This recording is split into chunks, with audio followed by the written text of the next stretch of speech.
When most people think about steam mops, they think about cleaning the floor. But nah, baby, this will do everything. It'll do your windows, your baseboards, your countertops, your mirrors, your stove. It'll do your wife.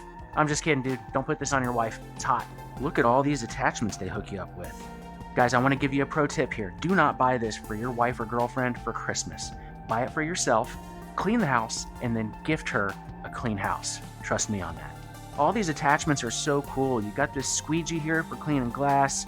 You have this brass brush for really heavy duty stuff. And check this one out. This is for cleaning grout in between your tiles. When's the last time you did that? I love that I have the option to use the extended version so I don't kill my back, but also all of the attachments fit right here, so I got a light and tight handheld option.